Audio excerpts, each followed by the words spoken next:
Aling Edith, sabay na po tayo. Pagtapos, hanap natin si Buboy.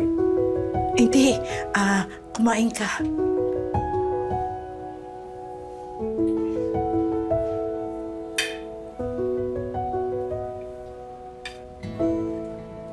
Hindi po ako nagluluto, Aling Edith, kasi hindi po ako marunong magluto. Wala pong nagturo sa akin. Ang mama mo? Si Mama namatay ng breast cancer nung 10 years old ako. Si Papa na OFW, nag-asawa, bumuo ng bagong pamilya abroad. Kaya simula nun, nagpasapasaan ako ng mga kamag-anak. Lagi akong outsider sa mga pamilyang tinitirahan ko. Kaya po ako siguro naging ganito. Sigurista. Gusto lahat planado.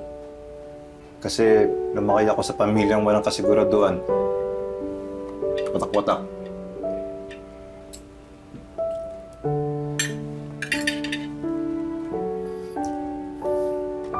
Maraming salamat po sa luto nyo, Nay Edith.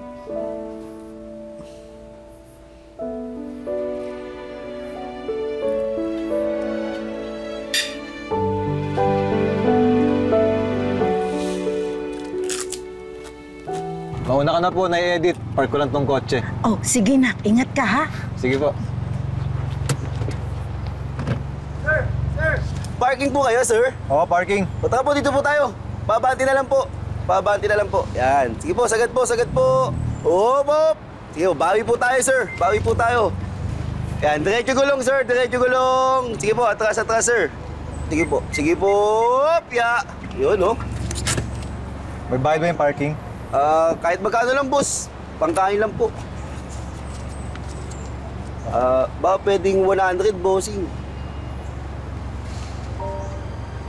Buboy? Lorenzo Lazaro? Teka lang! Teka lang! Boss, wala akong ginagawa masama. Boss, nagtatrabaho lang ako. Nakaya mo ba si Aling Edith? Po? Buboy? Nay? Nay? Nay?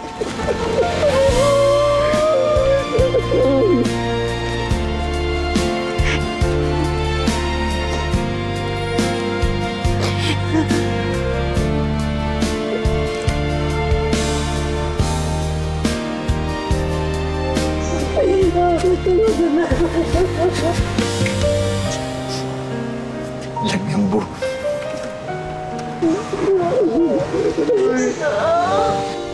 Anak ko, kaon ng kaon ka, ha? Oh, sige lang. Ayan, payat-payat mo. At yung buhok mo, ang lago-lago. Dapat magpagutit ka na, ha? Apa, Nay? Wala. Oh, higop ng sabaw. Oh, higop. Oh. Bakit di lang kayo magstay dito hanggang matapos yung holidays?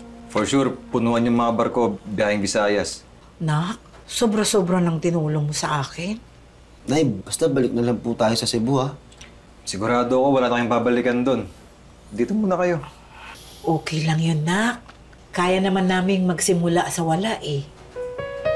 Ang importante, kasama ko ng anak ko.